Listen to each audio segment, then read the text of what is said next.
Amém? Amém? Todo mundo achou? Posso ler? Glória a Deus.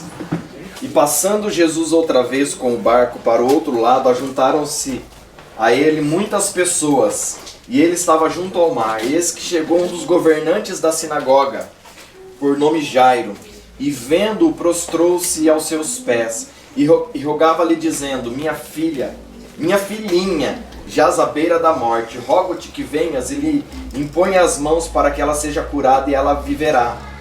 Jesus foi com ele, e muitas pessoas o seguiram e o apertavam.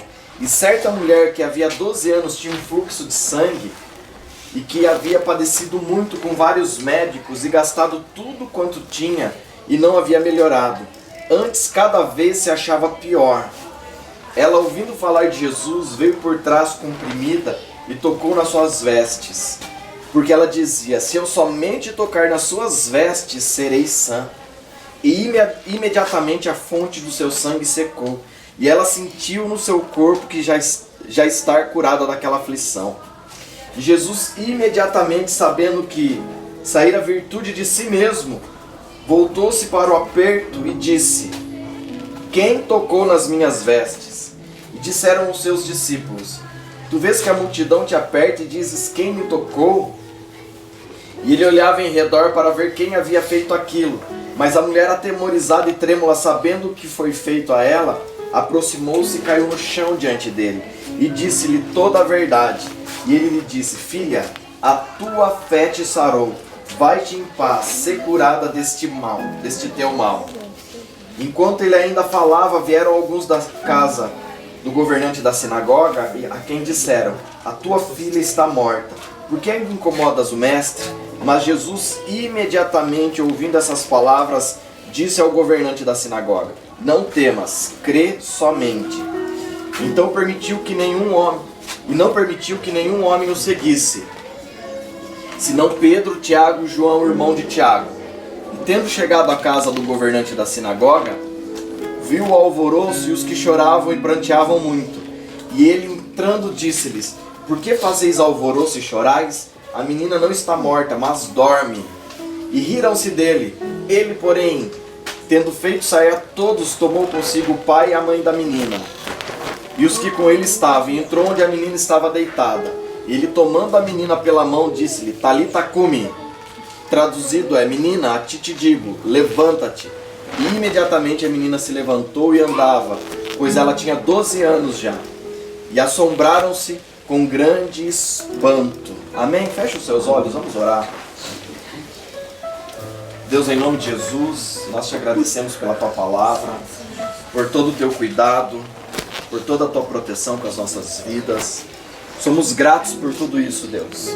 Mas nesse momento nós pedimos que o teu Espírito Santo fale conosco, que somente a tua voz se ouça nesse lugar. Levamos mais uma vez o nosso coração, a nossa mente cativa à obediência de Cristo. Que o Senhor tenha a liberdade de falar com poder e autoridade e nos alinhar segundo o teu propósito, a tua vontade. Em nome de Jesus. Amém. Amém. Você pode sentar. Eu também vou sentar. Vou facilitar a vida. Mas eu já estou trocando peça, né, irmão? Então... assim, se eu vou ficar fácil água aqui.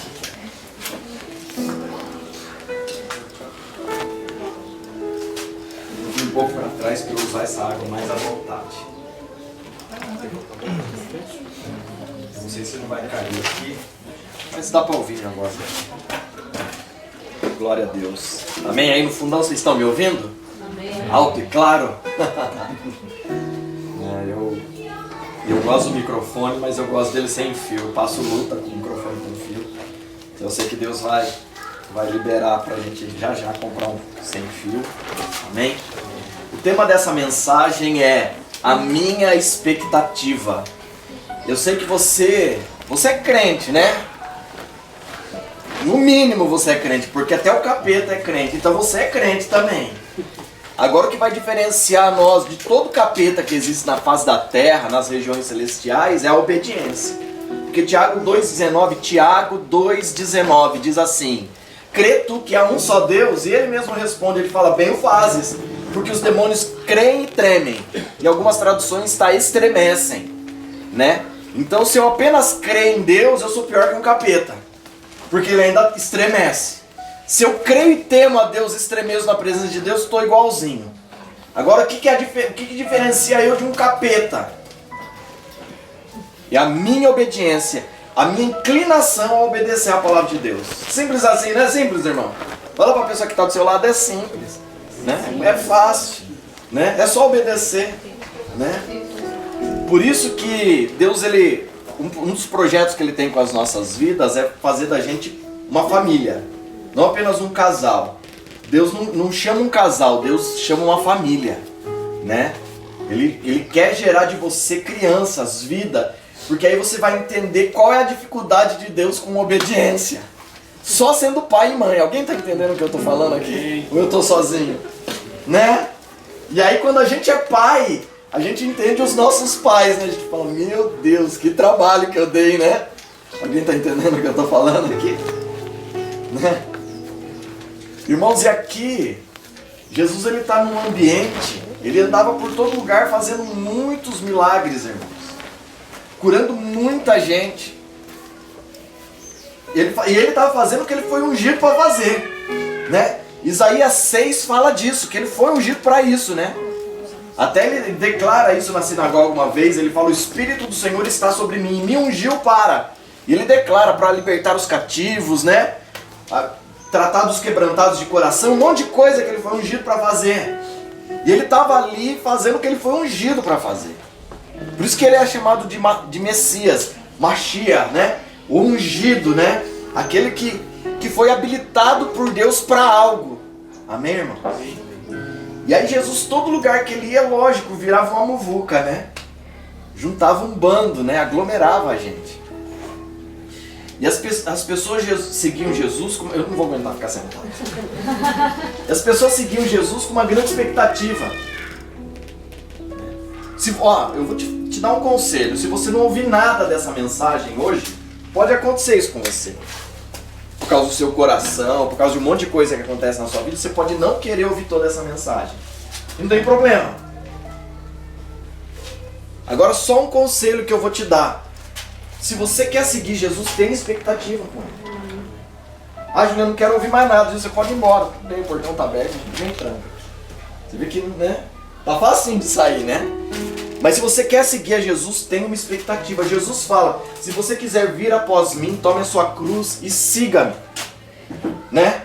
Então Jesus ele não obriga ninguém, mas se você quiser, inclusive tem um ambiente de cruz para você passar. E eu quero comentar um negócio também. Às vezes você pensa assim, não, na cruz eu vou sofrer um pouquinho, né? Eu acho que vai ter um gole de dor ali, né? Você não pensa isso? Não, na cruz não vai ter sofrimento, não vai ter dor, na cruz vai ter morte. Caminhar com Cristo significa morte. Eu falo muito isso, irmão. Pelo menos todo culto que eu prego. E aí se você estiver comigo jantando também, eu vou comentar isso. Tá? Tudo que você quiser fazer com Cristo implica morte. Amém? Então não é que vai ter dor, sofrimento, sabe? Esse tipo de coisa quem pode afligir na sua vida, inclusive é o diabo às vezes. Picar você no meio do caminho, e ainda que você sangre tudo que você tem de sangue no seu corpo. Isso pode não gerar a morte que Deus quer gerar em você através de uma cruz. Amém, irmãos? Não tem nada a ver com a mensagem, mas é importante a gente lembrar. Porque às vezes a gente está sangrando por algo e isso não gera morte na gente. Alguém está entendendo o que eu estou falando? Às vezes a gente está sofrendo por algo e isso não gera morte na gente. Por isso que a gente pede para Deus um milagre e tem todo um processo. A maioria das coisas que a gente coloca diante de Deus não acontece assim. Alguém já percebeu isso? Ou é só eu que sofro? Às vezes não, às vezes você chega a Deus e ele já faz, né? Mas comigo tem um processo. E é esse processo que faz a gente mais parecido com ele. E o nome desse processo se chama cruz. Por isso que Jesus fala, se alguém quiser vir após mim, por que quer vir após ele? Porque você vai vir no caminho que ele traçou. Ele fez um caminho, ele preparou um novo e vivo caminho para nós. Você está comigo, irmão? Amém? Não é o seu caminho. Por isso que em Isaías o Senhor fala, ele fala, os meus pensamentos são maiores que os seus pensamentos, e os meus caminhos são melhores que os seus caminhos. Amém, irmão? Amém. Glória a Deus, né? Dá um sorriso pra mim. Glória a Deus. Você tá feliz? Amém. É importante que você esteja feliz, né? Porque aí conforme eu vou colocando a espada dentro de você, dói menos. Né? Irmãos, havia duas histórias acontecendo nesse ambiente de cura. Porque houve um ambiente de cura ali. Porque onde Jesus está é um ambiente de cura. É interessante que o nome de Jesus significa isso. Yeshua significa cura, libertação, salvação, transformação. No significado hebraico é muito grande. Você pega o livro do Êxodo, Shemot, que é os nomes de Deus, a palavra Êxodo no hebraico é Shemot. Pra gente traduzir o Êxodo, né, que é saída, né? Mas o termo original é Shemot, que significa nomes, porque é o livro que contém a maior apresentação dos nomes de Deus. Jesus, o Deus Cristo, o Deus encarnado, ele podia ter pego qualquer nome do Shemot. Só que ele pegou um nome específico, Deus que te salva. Que no hebraico é Eli Yeshua. Então não é à toa que ele pegou, porque ele falou, é o Deus, e não é o Elohim, o Deus criador. O termo Eli é de Eliahu, é aquele que é mais do que tudo existente. É um termo tão difícil de traduzir, que dessa palavra é o nome Elias também. É uma das palavras mais difíceis de traduzir, porque no português, no inglês, o português é muito complexo também, não tem uma tradução específica. Porque é tudo que não existe, ou tudo que existe e vem a existir por causa de Eli. É muito grande esse nome, entendeu? E aí ele fala que ele é o Deus que salva. E aí qual o nome que ele escolheu para se apresentar para a humanidade? Yeshua. Né? Ele é um nome completo. Amém? É esse nome que salva a sua vida, que transforma a sua casa. E é com essa expectativa que esse povo se aglomerou a ele. Porque ele sabia onde esse Deus estava, onde aquele homem. E é importante você saber isso. Aquele homem, porque Jesus foi 100% homem. Amém? Todo espírito que não confessa que Cristo veio em carne, esse espírito não provém de Deus. João fala isso em uma de suas cartas. Como que assim vocês provam o espírito e o espírito da falsa profecia. Todo espírito que não confessa que Jesus Cristo veio em carne, esse espírito não vem da parte de Deus. Não foi Deus que enviou esse espírito para falar com você. Entendeu? E até agora já começou a onda que Jesus não foi bem assim, né? É uma história, tudo agora é uma história, né? Tudo agora é uma história, não tem problema com as histórias, né? Só vai ter problema na hora que Deus for conferir as histórias naquele dia, né? Nesse dia vai ser complicado, mas, né? A gente ainda não está nele, pelo menos nesse momento não. Amém? Sabe por que não? Pergunte pra mim, por que não? Por que não? Não, você não quer saber, pergunte de verdade, por que não? Por que não? Porque Deus quer transformar a sua vida. Amém. Porque se aquele dia tivesse chegado pra você, é sinal que ele tinha desistido por completo de você. Por isso que aquele dia ainda não chegou pra você. Por isso que algumas vezes Deus guarda você. Você entende isso, irmãos? E havia essas duas histórias acontecendo ali. Uma mulher que há 12 anos sofria de fluxo de sangue. Meus irmãos, essa mulher não podia gerar vida. Eu não sei se essa mulher tinha filhos ou não. Alguns historiadores falam que ela é a esposa de José de Arimateia. A gente não tem certeza disso, porque isso são dados históricos. Eusébio de Cesareia que fala isso, né? Então a gente não tem uma convicção. A gente não sabe, mas durante 12 anos é fato, aquela mulher não podia ter filhos. Porque era necessário que o fluxo dela parasse. Você entende isso? As mulheres sabem do que eu estou falando, né? Interrompe o fluxo menstrual. Então todo aquele sangue vai gerar uma vida. Por isso que a Bíblia fala que no sangue está a vida. Tem outro motivo também, né? Mas por uma outra mensagem eu explico com mais calma isso daí. Pela lei, aquela mulher era impura. Ela não podia, ela tinha que vestir uma roupa específica. Pela lei. Ela não podia estar no meio da multidão. Ela era impura. Aquela mulher teve que sair da casa dela. Ela não podia ter um convívio com a família. Se você que gosta de história, e a tradição judaica ensina isso. E o livro de Levítico também. Então eu vou ficar com a Bíblia, né? Ela não podia, ela perdeu a vida. Para quem, se tem algum hipocondríaco aqui, gosta de nome novo, né? O nome da doença que ela tinha era metrorragia. Quase é o nome de um carro importado, né?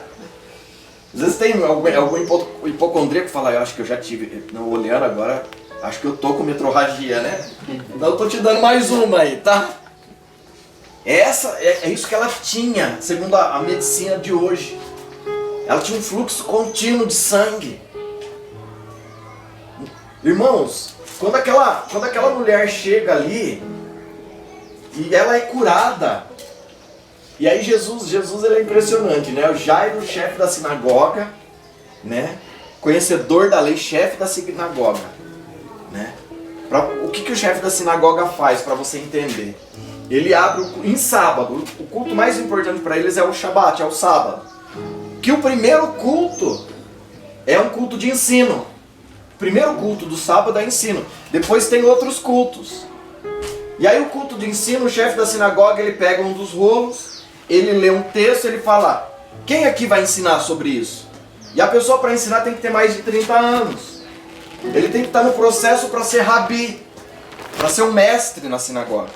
Então não é qualquer um que se levanta para ensinar. Você está entendendo, irmãos? Nos outros cultos, ou é o sacerdote que traz a palavra, o próprio mestre ali, né? O chefe da sinagoga para trazer, ele se preparou para os outros cultos que vão ter durante o dia. Mas o culto de ensino, ele pergunta, tem alguém aqui que quer ensinar sobre isso? Né? E ele sabia tudo acerca da lei. Para ser chefe da sinagoga, ele era um rabi, sem sombra de dúvida. E aí Jesus fala pergunta no meio daquela multidão, quem que tocou em mim? Porque eu sei que saiu o poder de mim. Agora, irmãos, vamos e venhamos. Você acha que Jesus não sabia quem que tocou nele? Você até hoje acreditou nisso. Acho que Jesus não sabia não, né? Ele não tinha muita noção, não. Jesus sabia, irmãos. Só que aí Jesus, com a cura daquela mulher, trata com o chefe da sinagoga. Porque Jesus, por ser tocado por aquela mulher, ele se tornou impuro.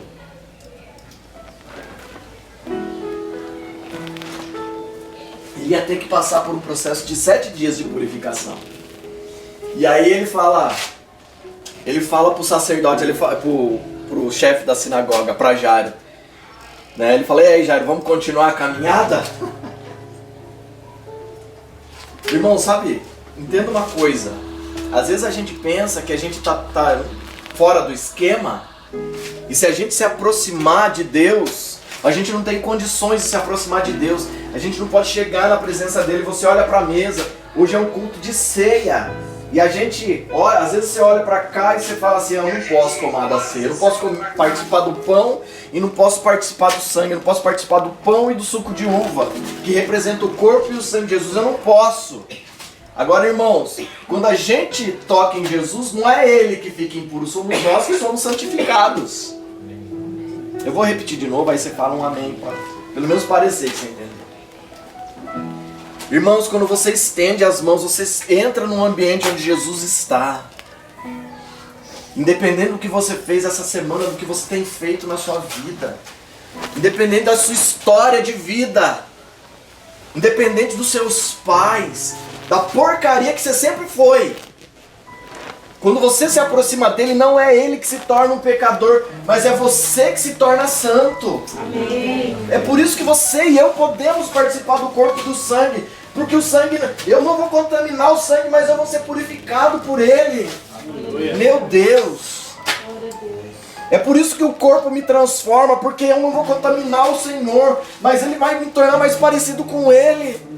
Você consegue entender isso em nome de Jesus?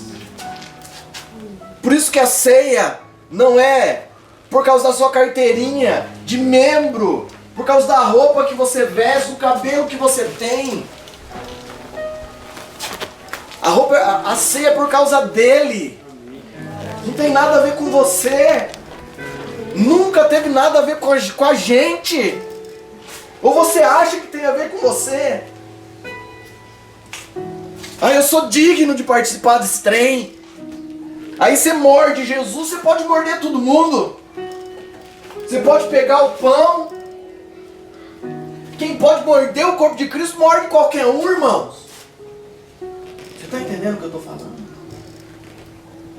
Então não é porque a dignidade não está na minha postura, mas em reconhecer quem Ele é.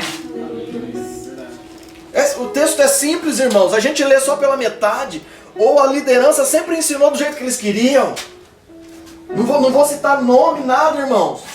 Mas o corpo de Cristo é muito maior do que o pecado. Vou até comer esse aqui. Um azeite novo que a gente comprou. Pensa num azeite bom. Fala glória a Deus. Glória a Deus.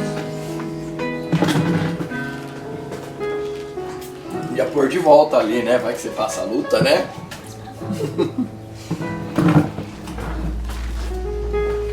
Jesus ali trouxe um ensino para Jairo, irmãos. De tantas coisas que Jesus ensina num processo de milagre, uma que ele quer ensinar pra gente é que perto dele a gente fica mais parecido com ele. Irmãos, é uma coisa que eu falo sempre. Ele é tão bom que perto dele, inclusive, ele vai providenciar Simãos Sirineus para ajudar a gente a carregar a nossa cruz. Porque ele mesmo precisou, irmãos, eu sempre falo isso. Ele podia mandar uns anjos daqueles bem bitolão mesmo, né? Aqueles enormes. Do tamanho de sei lá o quê. Mas não, ele pega um homem de Cirene, da Etiópia, um etíope. Ele escolhe um etíope, que todo mundo trata como uma raça excluída, os negros. É desse povo que eu estou falando. Sabe a Etiópia na África? É dessa cidade, dessa região que veio Simão Sirineu, da cidade de Cirene, na Etiópia. E aí Deus do céu olhou na terra e falou: eu vou marcar a história desse homem, porque desse eu vou fazer muitos. Muitos.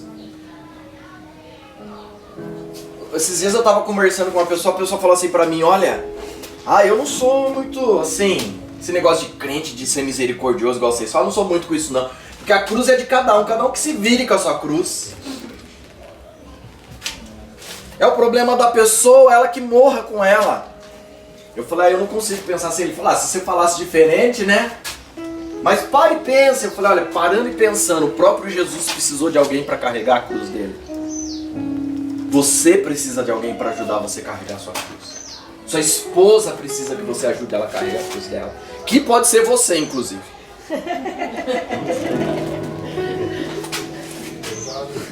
Você tá rindo, mas... Você pode ser uma cruz, né? Você riu de você, né? Fale comigo, não. Não, eu sou gostoso demais.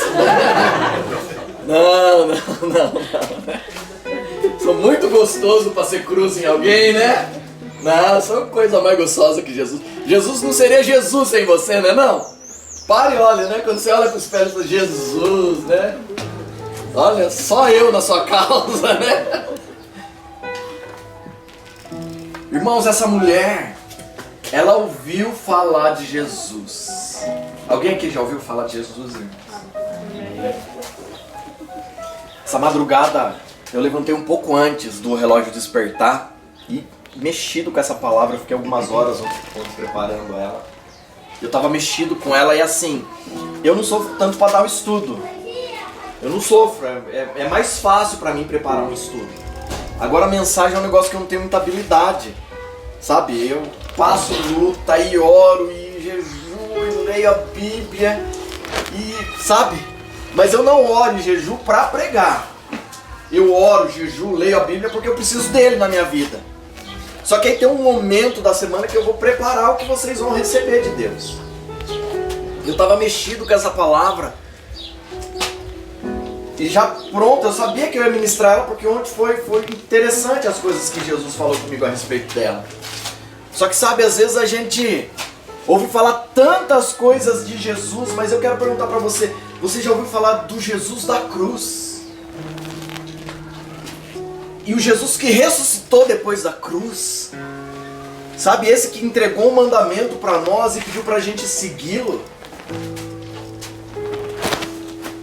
Aquele que fala em João 14, 21, se não me engano, aquele que me ama é aquele que tem os meus mandamentos e o guarda. E esse será amado do meu Pai, e eu virei e me manifestarei a ele. Esse Jesus, você já ouviu falar desse Jesus? Que quer que você leia a Bíblia e obedeça a ela? Não as muitas vozes, que você guarde o seu coração no que ele tem para você. Sabe, irmãos, eu tenho muitos projetos, muitas expectativas. E as pessoas que me conhecem há muito tempo sabem que a gente não faz nada sem nos debruçar em oração. É algo assim que eu aprendi a temer a Deus, sabe? E sempre que eu estou envolvido em oração é interessante que ele fala, né? É muito interessante isso que ele fala quando você ora. Quando você lê a Bíblia, ele fala com você. Quando você acredita que ele sofreu no seu lugar, como fala a carta aos Hebreus, aqueles que passaram pelas águas, porque é isso que significa a palavra Hebreus, aqueles que passaram pelas águas. Quem aqui já passou pelas águas? Todo mundo já passou pelas águas? Você é hebreu. O povo de Deus não é judeu, o povo de Deus é o povo hebreu. Por isso que tem uma carta na Bíblia só para esse povo. Não é para o povo de Israel. É muito maior do que isso. Eles também passam pelas águas e por isso se tornam hebreus. Amém, irmão? Amém. E essa carta fala desse homem que o sangue dele, o sacrifício dele não é como de touros, de bois, que tinha que ser oferecido continuamente, ano após ano. E o sacerdote oferecia por si, o sumo sacerdote oferecia por si mesmo e por todo o povo. Mas Jesus se ofereceu de uma só vez para tirar o pecado de todos que se achegam a Ele. Eu acho lindo demais, irmãos. Leia Hebreus 9. Que é disso que eu estou falando. Dessa ruptura no tempo. Porque tudo que aconteceu até Jesus ir para a cruz foi uma coisa. Da cruz para frente os discípulos se converteram. Ele chega para Pedro um dia e fala assim, já no finalzinho lá, ele ia para a cruz, ele fala, Pedro, quando você se converter, fortaleça os seus irmãos. O cara curava enfermos, expulsava demônio, pregava para um monte de gente. Pedro, Jesus antes de ir para a cruz fala, Pedro, quando você se converter. Por que ele falou isso, irmãos? Porque a conversão é algo depois da cruz. Ninguém se converte antes da cruz. Amém, irmão? Amém. E essa mulher ouviu falar desse homem chamado Jesus. E sabe o que ela fez?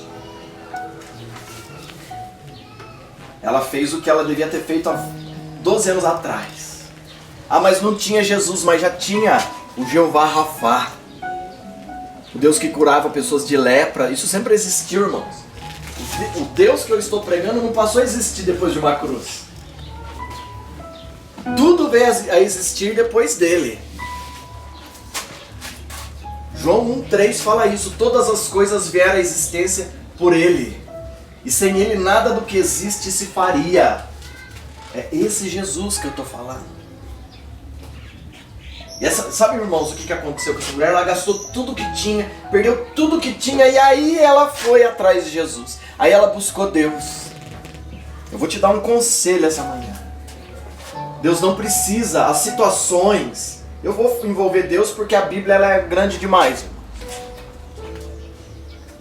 Você não precisa perder tudo para você resolver buscar Ele. Porque o tempo de Deus para nós se chama hoje. Amém?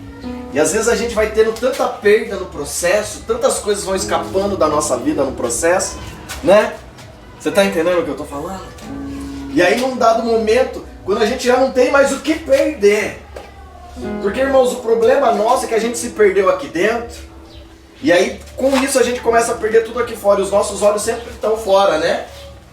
E aí quando aqui já não tem mais como resolver, já estourou conta no banco, não tem mais amigo para emprestar dinheiro, a família abandonou, perdeu tudo. Aí a pessoa fala, eu ouvi falar de Jesus. É nesse ponto que você vai buscar Ele, porque essa mulher com fluxo de sangue buscou Deus nesse ponto.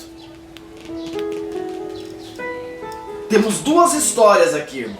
Um mestre da sinagoga, a filha ficou doente, ele correu para Cristo. Ela não estava morta ainda.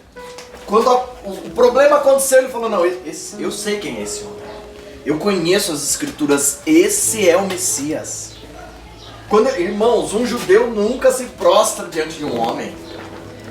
Você não entendeu o que ele fez, irmão. Aquele homem, aquele chefe da sinagoga, ele abriu mão do cargo dele na sinagoga. Ele sabia que depois daquilo, ele não poderia mais oficiar na sinagoga. Ele sabia. Porque as sinagogas naquela época já estavam se voltando contra Jesus. Porque o sacerdócio da época estava corrompido. Tinha 2 sumos sacerdotes na época, isso não existe. Anás e Caifás. É um sumo sacerdote por vez. Estava tão estragado aquilo lá que Deus levanta João Batista, um outro sumo sacerdote. Ou você acha que João Batista foi o quê? O sumo sacerdote que Deus levantou naquela época. Porque tinha que ser um sumo sacerdote para apresentar o cordeiro para o povo. Quem falou para o povo próximo do Rio Jordão, eis o cordeiro de Deus que tira o pecado do mundo? Foi Anás? Foi Caifás? Foi João que batizava. Tinha que ser um sumo sacerdote para falar, povo. O sumo sacerdote apresentava o cordeiro que ia ser sacrificado pelo pecado. Ele trazia as patas da frente amarradas, segurando ele aqui, e trazia ele assim. Lógico que ele não fez isso com Jesus. Mas quando ele aponta, ele está indicando, é esse homem que as escrituras falam. É dele que Isaías fala. Quando você... Irmãos, a voz dele está ecoando assim. Quando vocês lerem Romanos, é o que Isaías falava. Porque o livro de Romanos é só Isaías. 23, 24, 25 e 26. Se você ler esses 3 capítulos, você vai ler Romanos. Aí você pode ler os 14 de Romanos também, não tem problema, né? Era isso que estava sendo consertado naquela época. E aí esse homem se prostra. Ah, Juliano, mas aquela mulher se agachou, se espremeu, só que ela perdeu tudo para buscar ele. Aquele homem, a primeira reação dele, ele falou, não, eu sei onde eu vou. Eu sei o que eu vou fazer da minha vida. Por isso, irmãos, eu já preguei aqui. Eu sei que a gente vive aflições, a gente olha para as histórias e a gente se compara com a mulher de fluxo de sangue, com Jairo. Eu sei disso. Mas nessa história, sem olhar Jesus, quem você se identifica? Como que está em volta de você? Como que estão os prejuízos aí? Como que está o seu casamento, o seu relacionamento com seus filhos? Filhos, como que está o relacionamento seus com seus pais? Você vai perder tudo para correr para Ele? Irmãos, não tem problema, Ele vai restaurar, só que vai passar por um processo de restauração. Tudo que... Irmãos, reconstruir é mais caro. O Juninho mexe com construção. Comprar essa casa aqui, destruir para erguer outra, não sai mais caro, Juninho?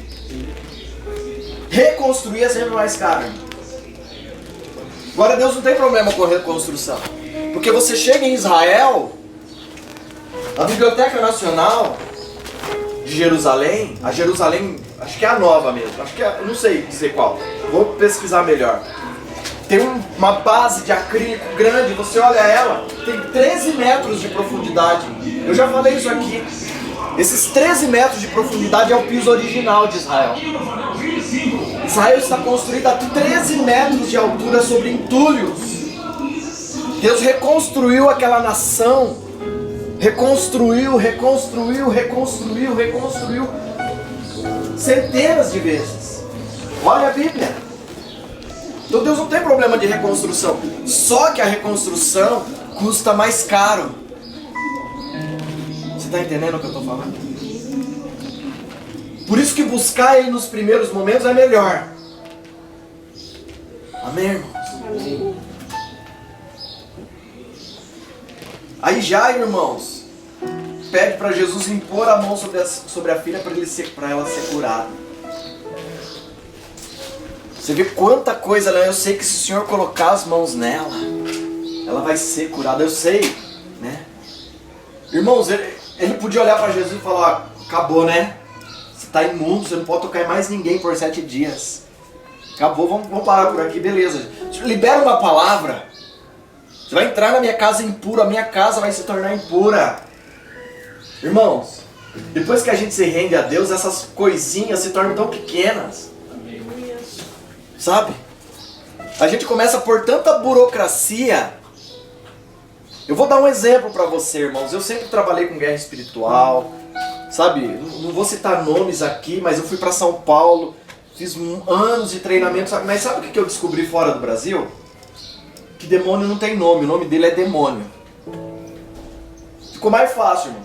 Eu cheguei e comecei a pirar. Falei, meu Deus, como que é o nome desse demônio? O que... Aí... Deus, eu não... Sabe? Aí eu descobri que é demônio. Aí eu só às vezes falava, demônio que está trazendo doença, sai daí. Só dava, o sinal mostrava a área que atuava. Mas não falava, tranca a rua. Alguém está entendendo o que eu estou falando? Às vezes a gente tem que reconstruir algumas coisas em Deus. Porque a gente, irmãos, é tanta coisa difícil que é construída ao nosso redor, que aí a gente fica, sabe, para quem a gente vai recorrer? Este homem recorreu para a única pessoa que podia resolver o problema dele. Ele não estava nem aí que Jesus ficou impuro, tocou numa mulher com fluxo de sangue. Isso não era o problema dele era a filha doente. Agora, irmãos, caminhando com Jesus, é possível que a morte toque a sua casa? A enfermidade toque a sua casa? Problema financeiro? Sim ou não, irmão? Sim. Você está falando como crente? Sim. É, porque esse homem estava caminhando, veio os amigos lá falar, larga Jesus aí, deixa aí, você está incomodando o mestre. Sua filha já morreu. Sua filha já morreu. Então é possível a gente estar tudo no esquema com Jesus, porque aquele homem estava certo, não estava? Estava fazendo as coisas certas, se rendeu, adorou, cria. E não tem momento que a gente se pega numa dessa, irmão? A primeira coisa que a gente faz, um bom crente pensa, o que eu estou fazendo de errado? Um bom crente. Um crente normal, ele pensa, o que fizeram para mim? Porque já que a culpa é minha, eu coloco em quem eu quiser, né? Então uma pessoa responsável fala, o que eu fiz? Chega para a esposa e fala, o que a gente está fazendo? A gente estava um momento no Japão e a igreja parou de crescer, né? Estagnou. Alguns meses não vinha gente. E a gente entrou num processo de oração, de quebrantamento e arrependimento, e a gente começou a orar, Deus, o que a gente está fazendo de errado? O que a gente se movimentou errado, que de repente parou de fluir a tua vida aqui? Porque, irmãos, o crescimento num corpo saudável é normal. Cresce cabelo, nem tanto, mas cresce a barba, né? Eu não quero olhar pro Juninho e pro Rafa para não ficar chato, né? Nem vou falar nada aqui, né? Daí, só o destelhado pode falar de quem não tem telha, irmão. Né? Quem tem telha não pode, porque pode quebrar, sabia, né? Não atire pedra no telhado dos outros, que o seu pode ser de vidro. Já ouviu esse versículo bíblico, irmão? Tá em algum lugar em 2 Juliano lá, né? Então você tem muito, mas um vento forte acaba com toda essa beleza aí, viu? É, seu gostosão. Pensa que deu inveja agora que tem como bater o cotovelo aqui. Dá aquela fisgadinha que dá, aquela dor de cotovelo que dá, né?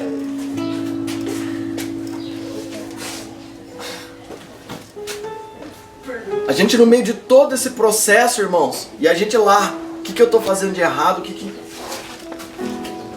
Irmãos, a única coisa que a gente entendeu é que a gente precisava buscar mais Ele.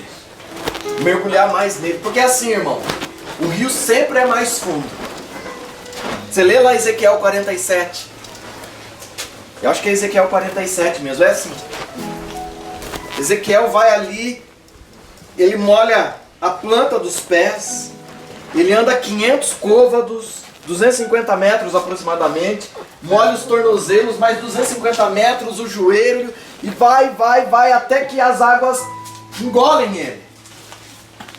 Então o rio sempre mais fundo do que eu posso alcançar. Sempre tem lugares mais fundos em Deus pra gente mergulhar, pra gente entrar. E aí Deus traz ele de volta. Eu acho interessante que Deus traz ele de volta pro lugar. Sabe, às vezes Deus permite a gente viver alguns lugares profundos com Ele e a gente pensa que a gente está o resto da vida nesse lugar, né? Mas eu quero te dizer que não é assim. Nós temos que continuamente buscar esses lugares profundos em Deus. Porque se Ele fez com Ezequiel, Ele trouxe de volta, Ele só deu água na boca, porque voltar a mergulhar nos lugares fundos é minha obrigação e sua. O rio está lá. O rio continua fluindo. Só que a profundeza dele depende da minha decisão. Porque sabe o que é interessante? Que num rio a correnteza dita para onde eu vou. Vai para um rio e queira brigar com a correnteza. Você vai perder. Alguém entende o que eu estou dizendo? Sim. Você vai perder. E aí se você se soltar, você se cansa menos. Né? Na verdade, quem nada aqui sabe quem já nadou em rio sabe o que eu estou falando. Então Deus quer que a gente vá para os lugares fundos para que a correnteza nos guie. O rio ele tem um fluxo. É esse ambiente que Jairo entrou. Sem temor. E aí se a morte vier, se toda essa desgraça vier na minha vida, irmãos,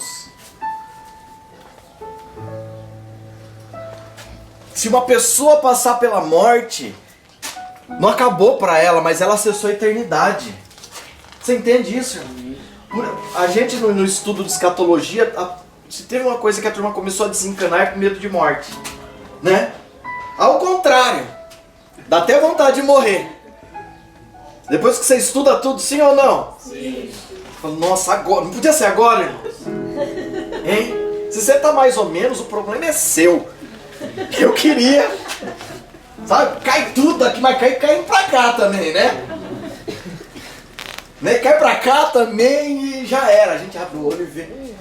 Vejo o Senhor sentado no alto e sublime trono. Não é isso que você quer ver, irmão?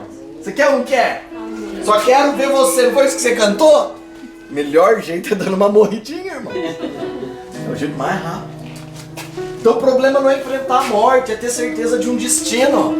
Se você sabe para onde você está indo, você não tem problema com o processo, com o caminho, com as coisas que acontecem, né? Porque você sabe para onde você está indo. Sim ou não, irmão? Sim. Só tem medo do processo, do caminho, quem não sabe para onde está indo. E sabe o que eu acho interessante? Que às vezes a gente se perde, o diabo dá tudo pra gente, menos o caminho de volta. Né? No processo, aquela mulher ela perdeu tudo. Então um dia ela ouviu falar de novo de Jesus. Ela ouviu falar de Jesus, aí ela sabe o que ela fez? Ela foi procurar ele de novo.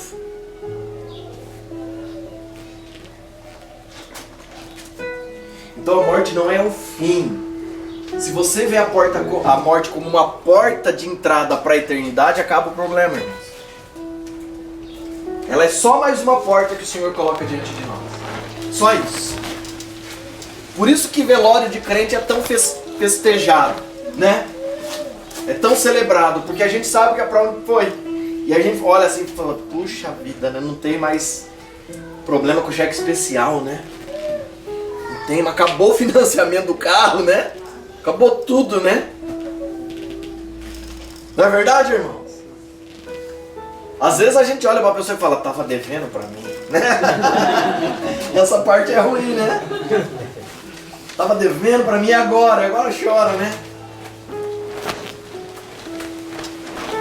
Então no meio de tudo que acontece na nossa vida, qual é a expectativa que você tem? A palavra expectativa significa, é a condição de quem espera para que algo aconteça. Isso é a definição, uma das definições da palavra expectativa. É a condição. Porque você sabe o que é expectativa? Você já gerou uma condição para que algo aconteça. Você já gerou. As suas orações já traçam uma condição para Deus trabalhar. Na minha expectativa, eu já falo para Deus como que Ele vai se mover.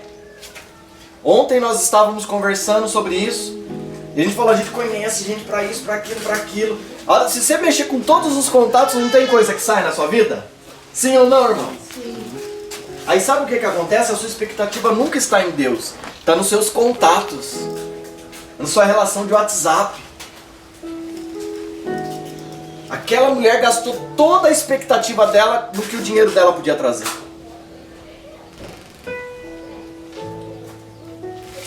Então a expectativa é a condição de quem espera que algo aconteça. É a condição. Porque a expectativa é assim. Eu já sei como que vai acontecer. Eu já tenho a liturgia. A gente reclama das igrejas religiosas, mas às vezes a gente é tão religioso que a gente já tem a nossa liturgia da movimentação de Deus. A gente pega ele, coloca ele numa caixa e fala para ele: não saia daqui. Esfrega de vez em quando e deixa ele sair. Amém? Às vezes a gente, ao invés de tratar de Deus como aquele que manda, a gente está tratando ele como o gênio da lâmpada. E eu entendo você, porque você assistiu Aladdin, o filme. E aí você fala: não é que pode ser que aquele ali é Yahvé? Aí você fica se esfregando em Deus para ver se sai alguma coisa. Você está entendendo o que eu estou falando, irmão? Sua expectativa é na situação que você está vivendo? É a circunstância? Sua expectativa está na sua família? Porque quando a minha expectativa está em Deus, não é o como Ele vai fazer, mas a minha expectativa nele é: faça do jeito que o Senhor quiser. Esse deve ser a minha rendição a Ele. Eu me render a ponto da oração simples que Jesus fez. Lógico que ele estava perto para dar uma morridinha, né, irmão? E o maior medidor da fé é a morte. E aí Jesus, diante da morte, ele fala: Pai, se possível, passa de mim esse cálice. Ele já começa, ele não podia falar: Deus, passa de mim esse cálice. Não, eu já manifestei o Senhor na terra, curei, muita gente viu, e muita família é transformada, tinha uns pilantras aí, o senhor não viu lá? Zaqueu, pensa num cara salafrário, crente, ladrão, picareta. Eu sei que aqui não acontece isso, mas lá em Israel na época tinha crente assim, que enrolava os outros. Aqui não existe, né, irmão? Agora, nossa geração, não. Mas naquela época, você acredita nisso? Tinha crente picareta naquela época. Zaqueu, um filho de Abraão. Jesus fala: você é um filho de Abraão. Ele não podia falar: eu fiz tudo. Não? Dá uma puladinha, um jump nessa etapa. Ele podia colocar a expectativa dele desenhada. Mas ele começa a oração falando: Pai, se possível. Aí, como ele era totalmente rendido a Deus, sabe como termina a oração, irmão? Contudo, seja feita a tua vontade, não a minha. Porque a expectativa dele era no propósito que Deus tinha. E não nos projetos pessoais dele. Jesus nunca trabalhou por projeto pessoal. Se ele fez isso, ele fez até os 30. Quando ele decidiu o projeto de Deus, acabou os pessoais. Porque a história não conta como que foi Jesus antes. Alguém sabe? Só sabe que ele era um carpinteiro, né? A gente só sabe disso, que era um homem forte, que derrubava madeira, tratava ela para construir casa.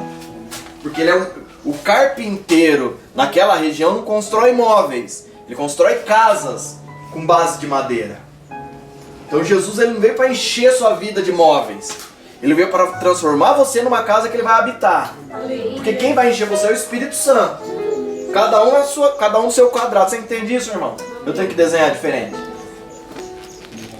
Por isso que ele fala que o Espírito de Deus habita em nós. Não sabeis vós que sois templo do Espírito Santo e o Espírito de Deus habita em vós? 1 Coríntios 3,16. Então não é o Jesus que habita em você, é o Espírito da verdade. Que aí ele pode mobiliar. Mas Jesus está construindo uma casa para o Espírito habitar. Você entende isso, irmãos? As duas histórias se encontram com Jesus. Juliano, mas a outra teve um milagre. Mas eu prefiro ser Jairo nessa história. Eu não sei você. Porque talvez você esteja aqui igualzinho a mulher do fluxo de sangue. Tá num perde-ganha. Trocando figurinha. Alguém já ouviu falar disso, irmãos? Ou é só quando você vai pentear o cabelo que você vê essa cena? Você olha e fala, você tá trocando figurinha, não tá não?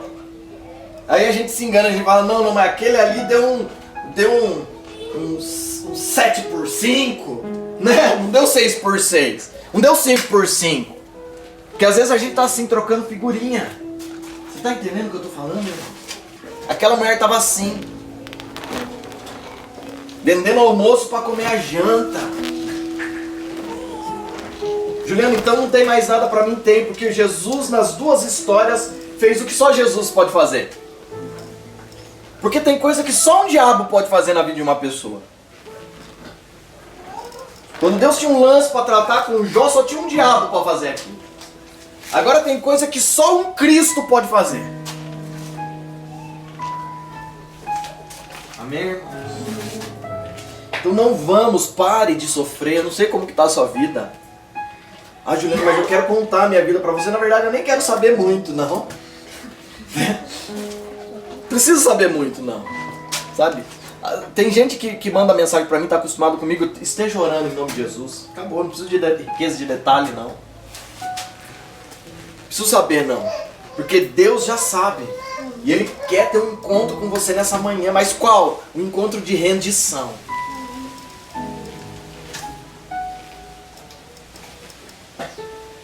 Não vamos sofrer anos, gastar tudo para falar, ô Jesus, me ajuda aí, né? Às vezes está assim. Irmãos, a gente chegou em Sorocaba e eu cheguei arrebentado, duro. A gente voltou pro Brasil, melhor dizendo, a gente voltou pro Brasil moído, né? Moído, com uma cirurgia para fazer. E eu conheci o Brasil. Eu fiz 19 cirurgias, das 19, 18 era assim. Eu passava com a minha médica, o Dr. Celso Simonetti, na sexta-feira. Irmãos, eu tava grande, com 16 anos, 15 anos, eu passava na pediatria. Por quê? Porque eles trataram, essa equipe médica tratou, eram ortopedistas pediátricos, que me trataram desde os 2 anos, 1 ano de idade, 2 anos. Então eu fui crescendo e fui passando com eles. Até hoje o meu principal médico é um pediatra, especialista em quadril. Ué, se você não aceita, eu sou um bebezão, irmão. Não fique com inveja, né? Cada um pode o que pode, né? Minha mãe foi nele, passou aí o Ju e tal. Como que ele tá? O nosso menino, né? Um médico de 86 anos. O senhor, Dr. Celso Simonetti, um dos melhores ortopedistas do Brasil. De verdade, irmãos. Conceituado, premiado. Passei por 18 cirurgias, cheguei aqui, eu passava na sexta no médico, na quarta-feira da outra semana eu operava, irmãos. E meu pai não tinha conchavo político, minha família nunca teve isso, irmão. Eu aprendi isso com meu pai, eu não aprendi com o evangelho. Meu pai falou, eu não posso ficar devendo muita coisa pra homem, porque eles cobram até a alma da gente. Meu pai falava, tem homem que é pior do que o diabo pra pedir alma. Alguém tá entendendo o que eu tô falando aqui, irmãos? Né? Tem coisa que... Teve situação que Deus me livrou pra eu não ter algumas prisões. Glória a Deus, eu te agradeço, Deus, por tudo. Então eu tinha essa expectativa do SUS. Não, eu vou chegar lá, eu vou passar com o meu médico, ele vai dar uma carta, dali uma semana eu tô operando. Porque é esse Brasil que eu conhecia. Só que aí passou o Lula, a Dilma, não me importa se é petista ou não, irmãos. Vai para um país comunista, depois a gente conversa. Vai para Cuba, igual eu fui 2 vezes. Vai. Esteja com os chineses, né? Vai com os coreanos lá e você vai. Depois a gente conversa, tá? Porque é fácil ser comunista aqui. Eu não estou falando de política não, viu, irmãos? Eu estou falando de uma ação satânica. Tá? É disso que eu estou falando. É fácil ser. Eu sou de esquerda porque eu sou canhoto, né? Mas vai pra Cuba, vai aqui, irmãos. Baratinho, irmãos, tá? Você vai gastar $250 pra ir e voltar de Cuba. Passagem de avião. Você acha que por $250, você acredita nisso? R$1.000? Um pouquinho mais, né? 1.200. Você vai e volta de Cuba, irmão. Mas vai lá e fica uns 15 dias lá. Procura as igrejas lá. Aí depois você vem conversar comigo. Aí eu cheguei no Brasil, não existia mais essa realidade. A previsão de cirurgia era de 5 a 7 anos. E aí? Toda expectativa. E aí uma pessoa falou pra mim, num ambiente de culto, falou, eu tô precisando de um milagre, agora você chegou, você vai furar a fila, né? Você vai furar a fila, né? Porque da outra vez foi assim, da outra vez foi assim. Orar não quer. Você sabe, aí você entende, irmãos, porque tem pessoa que recebe, tem pessoa que não. Pensa que o meu Deus é diferente, né? Vê os meus pulos, mas não vê os tombos, né? Vem morar com a gente aqui. Acordar 3 horas da manhã para orar junto comigo, não quer. Né? Mas quer fluir na unção a hora que prega. Né? Ter enfermo curado, não quer. Mas ser enfermo também não quer, né? Tá aqui meu filho, ó, sabe o que a gente vive em Deus? Então a turma quer uma casa sem construir ela, irmão. Sabe? E por isso que às vezes as pessoas perdem tudo. Aí, lógico, em 6 meses, em 1 ano, Deus me deu a cirurgia. Eu furei a filha.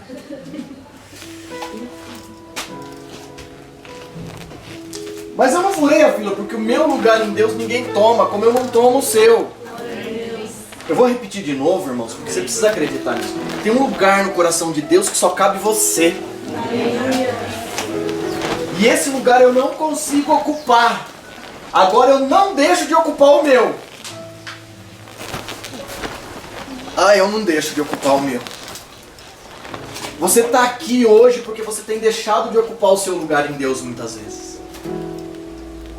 Só que olha, ninguém ocupa esse lugar. Aí você pode falar, Deus substitui, ele substituiu Elias por Eliseu. Ele substituiu o propósito, o lugar no coração não. Até quem vai para o lago de fogo tinha um lugar no coração de Deus. Mas decidiu não ir lá. Decidiu olhar para essa mesa e falar, não, eu não sou digno. Aí você torna o pecado maior do que quem morreu na cruz. Você vai continuar gastando toda a sua vida ouvindo falar de alguém que pode te transformar hoje. Por favor, seja mais Jairo hoje. Repita comigo, eu quero ser mais Jairo. Eu quero ser mais Jairo. Olha o seu Jairo. Rendido. Reconhece quem ele é. Eu não estou nem aí com nada. Eu só quero ele. Eu só quero ver ele. Sabe, as muitas vozes nos tiram desse ambiente, irmãos. E aí a gente perde o formato. A gente se conforma com o mundo. Romanos 12:2 fala isso. Não vos conformeis com este mundo. Sabe o que acontece? A gente sai desse lugar do coração de Deus e a gente começa a tomar o formato do mundo. Porque o mundo vai prensando você. Você pensa que há misericórdia no mundo? Você pensa? Fica sem grana. Alguém sabe do que eu estou falando? Fica duro. O máximo que vem é os amigos de Jó. Tá aquele... não, você, cara. Você olhava para aquela mulher diferente. Sempre vem os amigos de Jó, irmão. Sempre vem. Só nessa hora que vem. É os caras que sempre ouviram, não, você é uma benção. Olha que toma um tombo. E às vezes Deus permite a gente tomar um tombo, ou dá um tombo na gente. Porque ele fala pro capeta, faz com Jó, mas não mata ele. Deus tá lá. Foi Deus que liberou aquilo lá. Ele soltou a coleira e falou, pega. Lembra do Cão de Briga, o filme Cão de Briga? Pega. Porque até o diabo tem Senhor. Ele não tem Salvador, mas ele tem um Senhor. Amém, irmãos? Ele não tá igual um louco aí, mirando você e fazendo o que ele quer não, viu? Entenda isso, viu? Se você não entender isso, você vai travar brigas que você não precisa. Inclusive, venha quinta-feira para você entender. Eu vou dar um estudo sobre a vontade fortalecida. Às 8 horas da noite a gente vai dar esse estudo. Vontade fortalecida. Depois a gente vai dar um estudo da mente. E depois a gente vai dar um estudo de temperamento. É uma sequência, 3 estudos juntos. Você vai entender que a maior parte das coisas não é o inferno. Você precisa entender isso. Então dedique um tempo para você aprender. Amém? Eu estudo anos para você em 1h30 receber algumas coisas. Não tem problema, eu fui chamado para isso. O que você tem que fazer é dedicar 1h30 de estudo. Amém, irmãos? Amém. Fale amém para pelo menos eu acreditar que você vem. Amém. Né? Engana eu pelo menos, né? A gente tá assim, irmãos. Saiu do formato, saiu do lugar. Deixou de habitar nesse ambiente. Ninguém toma o seu lugar em Deus. Agora, se você sair desse lugar, aí o diabo ocupa espaços vazios. Ele não vai entrar no coração de Deus.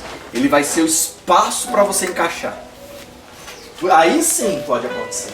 Por isso que a gente tem que saber qual é o seu lugar em Deus. Para onde você está indo? O que você está fazendo?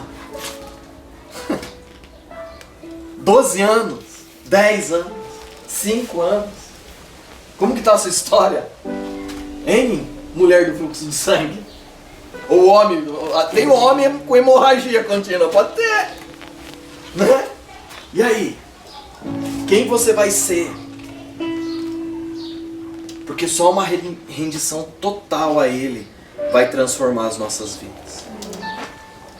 Nessa eu vou usar a frase eu ia falar de forma pejorativa.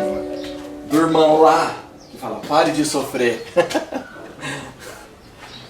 Mas se renda a Ele. Eu não falei o nome. Não vou falar aqui agora, tá ao vivo, né? Sabe como que é, né? Não é pare de sofrer, é morra de vez. Se está sofrendo tanto, Jesus aprendeu a obedecer por tudo que sofreu. A Bíblia diz isso, ponto. Só que o projeto de Jesus, o objetivo dele, tinha um objetivo de vida, morrer na cruz. Juliano, qual que é o meu objetivo de vida? Morrer na cruz. Se for outro objetivo, você está fora do que Deus tem para você. Porque só depois da cruz você vai conseguir ser o que Deus quer que você seja. Aí você está esperneando. Irmãos, eu cansei de fazer ofício fúnebre. Os caras ficam quietinhos ali, retinho. Tem uns que ficam com a mão aqui, uns com a mão assim. Nem pisca. Se eu chegar lá e falar, tranquilinha, não responde. Perdeu, né, mano? Perdeu, né? Nunca reclamaram. Cansei de... Nem sei quantos ofícios fúnebres eu já fiz, irmãos. O que eu mais fiz na vida, acho que quase mais do que pregar em culto, é ofício fúnebre. Teve época que toda semana. Eu era o pastor do ofício fúnebre, né? Que delícia, irmãos. Você pode falar, olha, pecador, vai se converter um dia. Não, irmão? Aí não responde também, né? Não se mexe. Depois que a gente morre, irmãos, as nossas movimentações são... É o próprio Deus. Sabe por que o caixão não é o próprio dono do caixão que carrega ele? Porque ele está morto. E aí Deus precisa matar a gente para ele carregar a gente. Amém, irmão? Essa mesa é para isso. Não é porque você é santo, gostoso, inteligente, sabe tudo. Deus quer matar esse negócio. Deus quer acabar com isso. Porque tudo isso fora de Cristo gera soberba e arrogância. E Deus, ele resiste ao soberbo, mas dá graça ao humilde. Só isso. Às vezes você pensa que é o diabo resistindo, é o próprio Deus. Porque a Bíblia fala que Deus resiste ao soberbo, não é o diabo. Amém, irmãos? Amém. Por que você ficou quieto aí? É esse ambiente que Deus quer nos levar. Nós vamos participar do corpo e do sangue, com uma única intenção de nos tornar mais parecidos com Ele. O apóstolo Paulo fala em Gálatas 2: não sou mais eu quem vivo, mas Cristo vive em mim. E a vida que agora eu vivo no corpo, eu vivo no Filho de Deus. É essa vida. Sabe por que está doendo tanto? Porque é a sua vida. Você reclama, né? Eu vou ter que falar nome, às vezes você tem que falar nome, né? Você reclama, mas é porque você está vivo. Morre. Fala para a pessoa que está do seu lado, fala em nome de Jesus. Não, fala com fé, fala em nome de Jesus. Morre. Eu ia falar morre, desgraçado, mas você ia chorar, né? Morre. É nesse ambiente que o Senhor quer nos levar, no ambiente de morte. Você vê, irmãos, que está esquentando agora? Né? Deixa o Senhor queimar tudo isso aí. Não pus o ventilador ainda, talvez semana que vem já tenha, né, Marcos? Acho que semana que vem a gente põe, né? Você não canta? Deixa queimar, deixa queimar. O Ju Lucas não pegou essa, né? Agora no verão dá pra pegar todo domingo, né? Aí você canta bonito e o sol estrala, né? Esse é um dia de se render a Deus. De novo. Irmãos, todo dia, a hora que eu dobro o meu joelho, eu agradeço pela noite de sono, pelo dia que eu votei, eu falo, Deus, eu me rendo à tua presença. Eu começo a minha oração falando com Ele, agradecendo e me rendendo. Todo dia eu me rendo um pouco mais. Porque eu sei que se eu não fizer isso, irmãos, o Juliano vai aparecer. Ninguém ia suportar o Juliano. De vez em quando a Suza. Né? Às vezes eu da vez que fica pensando, não vejo a hora de começar a trabalhar e eu dar linha na pipa, né? A gente tem que se render para que seja só Ele na nossa vida. Se coloque em pé.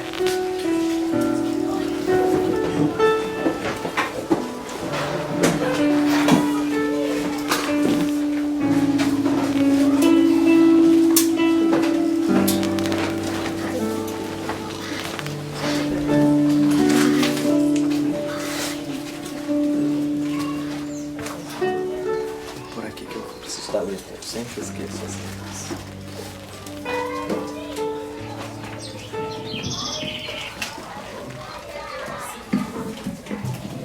Feche os seus olhos.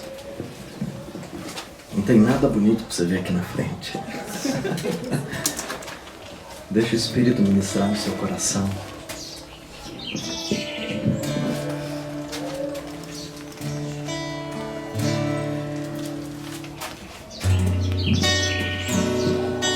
Deus, em nome de Jesus, nos conduz nesse ambiente de rendição,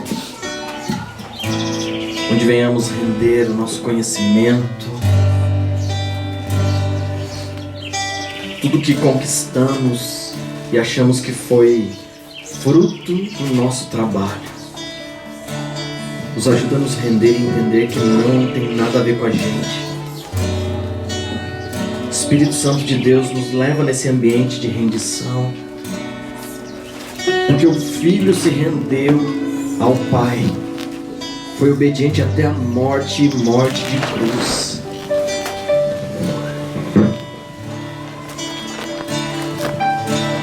Nos ajuda, Deus, a entrar nesse ambiente.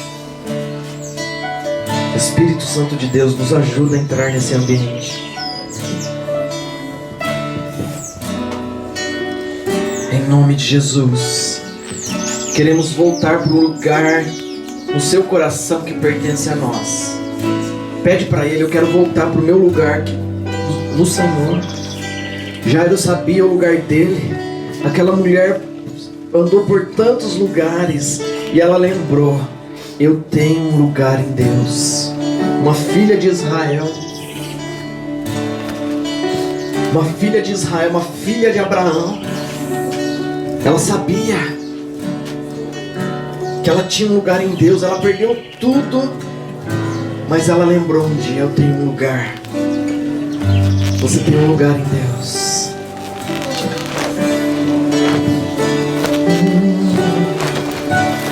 Toma-me, rendido estou aos pés da cruz, me encontrei. O que tenho te entrego a Deus. Aleluia. Vem limpar as minhas mãos, purificar meu coração.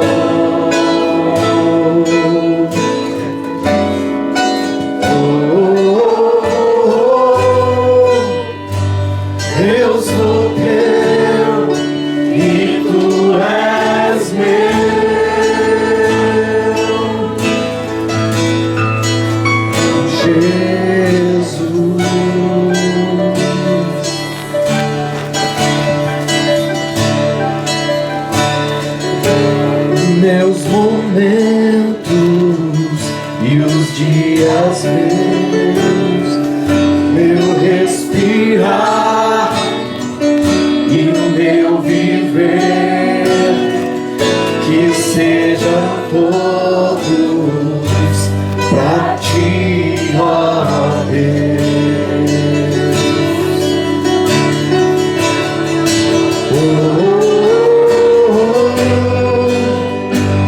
Eis-me aqui, rendido estou.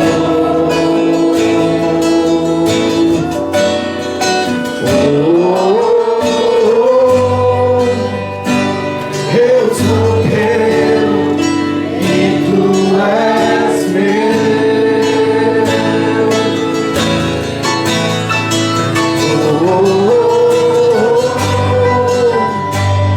Eis-me aqui, rendido estou.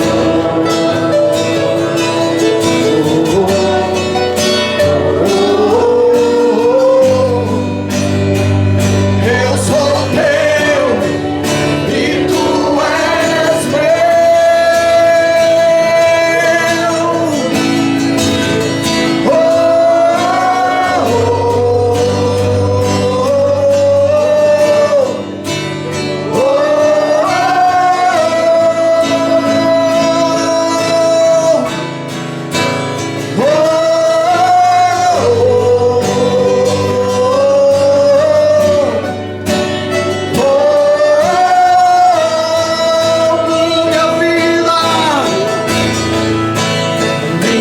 minha vida dou a ti, Senhor, rendido a ti estou, e pra sempre cantarei.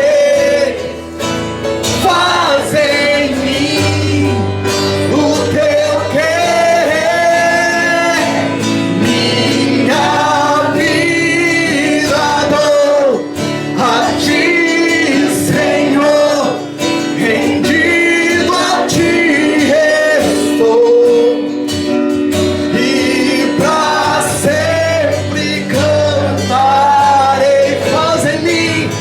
Faz em mim o teu querer, minha vida dou A ti, Senhor, rendido a ti estou, e pra sempre cantar. Faz em mim O teu querer, faz em mim o teu querer, faz em mim o teu querer. Fala isso pra ele. Faz em mim o teu querer, e faz em mim somente o teu querer.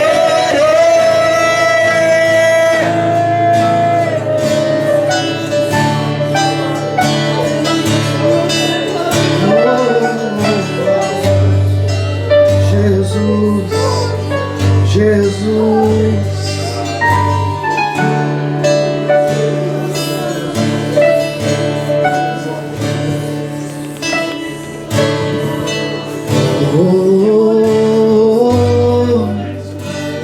Eis-me aqui, rendido estou.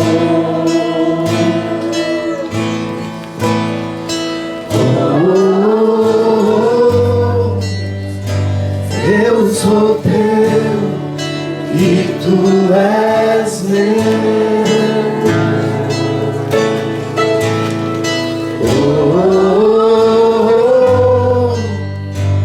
Eis-me aqui, rendido estou.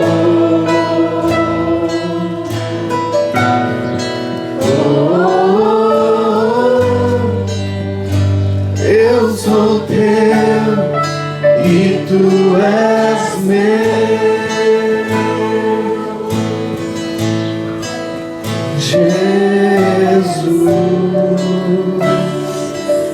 conhece esse nome, você ouviu falar desse homem. Nos rendemos a Ti, Senhor.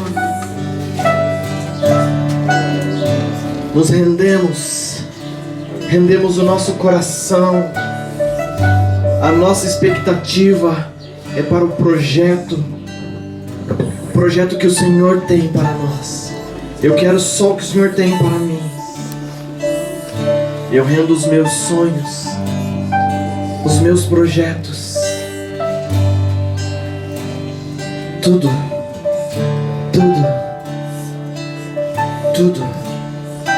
Fale para Ele, eu rendo tudo. Você cantou essa canção, ela não foi apenas uma melodia linda que saiu da sua boca, mas você se rendeu a Ele. Fale para Ele, eu rendo tudo.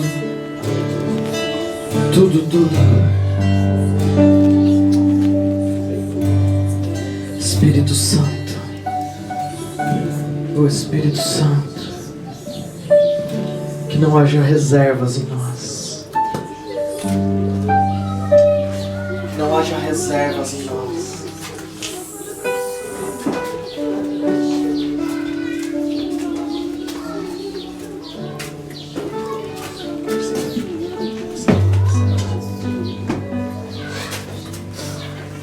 Nós estamos aqui rendidos a Ele.